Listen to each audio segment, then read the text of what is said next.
지친 몸과 마음을 관세음보살의 자비 안에 내려놓습니다. 이 시간 아무것도 하지 않아도 괜찮습니다. 그저 듣고 느끼고 잠시 쉬어가세요. 깊게 숨을 들이마시고 천천히 내쉽니다. 당신 안의 긴장이 조용히 풀려나갑니다. 불교에는 수많은 부처와 보살이 있습니다. 그 가운데 가장 널리 알려지고 가장 자주 불리는 이름, 바로 관세음보살입니다. 관은 보다입니다. 세음은 세상의 소리, 곧 고통받는 중생의 외침을 뜻합니다. 즉, 세상의 괴로운 소리를 듣고 그 고통을 살펴보는 존재. 그가 바로 관세음보살입니다. 이름만 불러도 위로가 되는 존재 관세음보살. 사람들은 괴로울 때, 막막할 때, 아무도 들어주지 않을 때 이 이름을 부릅니다. 관세음보살, 관세음보살. 마치 어머니를 부르듯이 말이지요. 옛날 어느 마을에 한 어머니가 있었습니다. 가난했고 몸이 아팠으며 자식은 병으로 고통받고 있었습니다. 그녀는 매일 새벽 절에 찾아가 관세음보살의 이름을 부르며 기도했습니다. 부처님, 제 아이만이라도 살려주세요. 그리고 어느 날 밤 꿈속에 관세음보살이 나타나 말했습니다. 그대의 자비는 아이를 살릴 것입니다. 이제는 그대 자신도 용서하십시오. 이튿날 아이는 기적처럼 회복되었고 그 어머니는 매일 관세음보살을 예경하며 살았다고 합니다. 이 이야기가 진실인지 아닌지는 중요하지 않습니다. 중요한 것은 우리는 누구나 간절할 때 누군가의 자비를 찾는다는 것. 그리고 관세음보살은 그 마음의 상징이라는 것입니다. 지금 이 순간 당신은 무엇을 걱정하고 계신가요? 당신이 사랑하는 사람이 아픈가요? 아니면 스스로를 너무 오래 미워하고 있나요? 괜찮습니다. 그 모든 마음을 잠시 관세음보살의 손에 올려보세요. 그 손은 1000개나 됩니다. 1000개의 눈으로 당신을 보고 1000개의 귀로 당신의 소리를 듣고 1000개의 손으로 당신을 감싸 안습니다. 관세음보살은 말합니다. 중생이 하나의 괴로움을 품으면 나는 그 괴로움을 열의 손으로 들어올려 씻어주노라. 이 밤 당신의 마음이 조금이라도 가벼워지길 바랍니다. 당신은 혼자가 아닙니다. 우리가 천수경을 외우는 이유는 복을 빌기 위함이 아닙니다. 마음을 닫고 자비를 일깨우기 위함입니다. 천수경은 단순한 경전이 아닙니다. 그 안에는 관세음보살의 자비와 지혜, 그리고 우리 스스로를 치유하는 힘이 담겨 있습니다. 나무 천수천안 관세음보살. 이 구절은 나를 지켜주는 1000개의 손과 나를 바라보는 1000개의 눈에 귀의한다는 뜻입니다.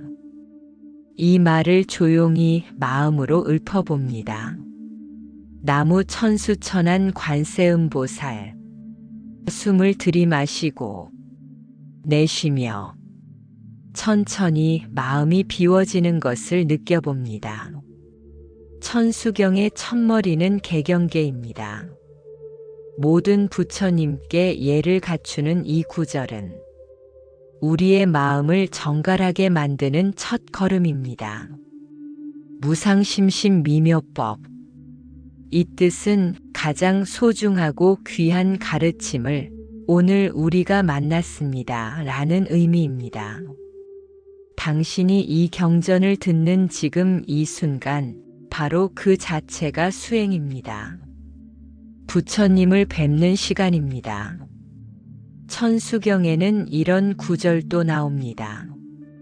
자비심을 닦으면 모든 업이 소멸되고 하루에도 수많은 재앙이 물러난다. 이것은 두려움을 자극하는 말이 아닙니다. 자비는 우리 안에 있는 가장 강력한 에너지이며 그것이 세상과 나를 동시에 바꾸는 힘이라는 뜻입니다. 당신의 마음이 자비로 가득해질 때 그 자비는 파도처럼 주변으로 퍼져갑니다. 지금 당신이 자비를 품었다면 당신은 이미 관세음보살과 하나가 된 것입니다. 우리는 기도할 때 마치 누군가가 우리의 고통을 들어주기를 바라는 마음으로 경을 읊습니다. 하지만 기도는 하늘로 올라가는 소리가 아닙니다. 기도는 나 자신을 바꾸는 힘, 즉, 내 안의 자비를 깨우는 연습입니다. 한 어머니가 있었습니다. 자식이 아팠고 병원에서도 희망을 주지 않았습니다. 그녀는 그때부터 매일 밤 천수경을 외웠습니다. 정확한 발음도 의미도 몰랐습니다. 다만 간절했을 뿐입니다. 한 달이 지났을 무렵 자식의 병이 조금씩 호전되기 시작했고 그 어머니는 말했습니다. 경을 외우는 동안 내가 무너지지 않았어요. 경은 자식을 살린 게 아니라 나를 붙잡은 거예요.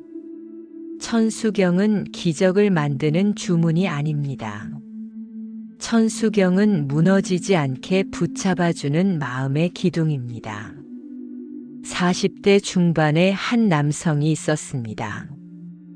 회사에서 잘리고 가족에게도 외면받고 삶의 의미가 무너졌을 때 우연히 들른 절에서 한 노스님의 설법을 들었습니다. 그 스님은 말했습니다. 천수경은 관세음보살에게 자비를 구하는 경이 아니라 너 자신에게 자비를 되찾는 경이다.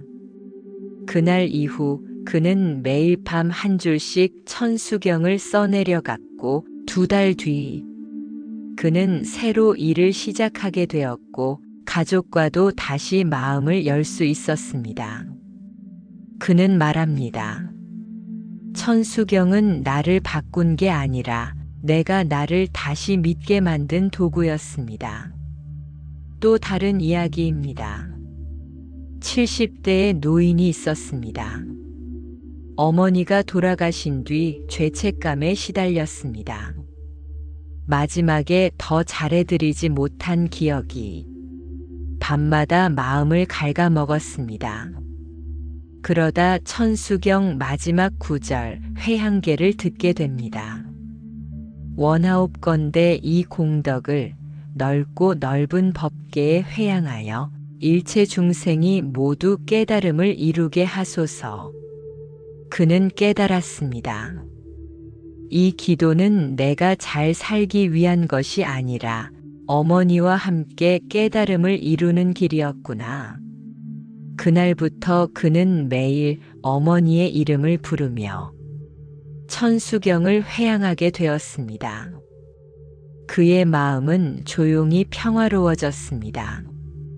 기도란 우리의 현실을 바로 바꾸는 마법이 아닙니다. 기도란 우리 내면에 있는 포기하지 않는 마음을 지켜주는 연습입니다.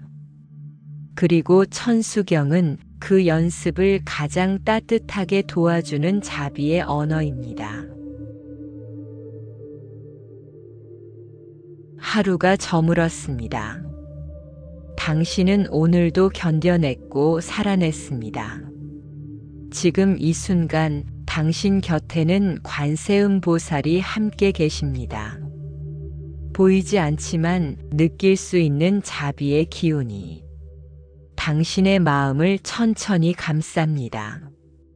세상은 쉽지 않습니다. 좋은 마음을 가져도 오해받고 자비롭게 대해도 상처받을 때가 많습니다. 하지만 그럼에도 불구하고 마음을 여는 연습을 멈추지 마세요.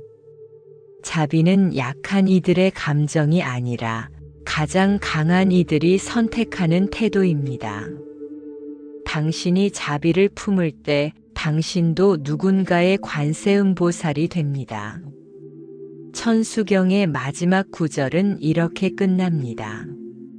원하옵건대 이 공덕을 일체 중생에게 회양하여 모두가 부처님의 길을 따르게 하소서. 이 기도는 혼자만을 위한 것이 아닙니다. 이 기도는 당신과 당신이 사랑하는 사람 모두를 위한 연결의 기도입니다. 이제 눈을 감고 오늘 있었던 일을 조용히 떠올려 봅니다. 좋았던 일도 아팠던 일도 모두 그냥 흘려보내 봅니다. 마지막으로 마음속으로 조용히 읊습니다. 관세음보살, 관세음보살. 지금 이 순간 당신은 혼자가 아닙니다. 당신의 마음은 지켜지고 있고 당신의 삶은 자비로 물들어가고 있습니다. 오늘도 함께 해주셔서 감사합니다. 잠이 드는 동안 당신의 마음이 평안하기를 기원합니다. 관세음보살의 자비가 이 밤을 감싸 안고 당신의 내일을 따스하게 비추어 주기를 바랍니다. 좋은 밤 되세요.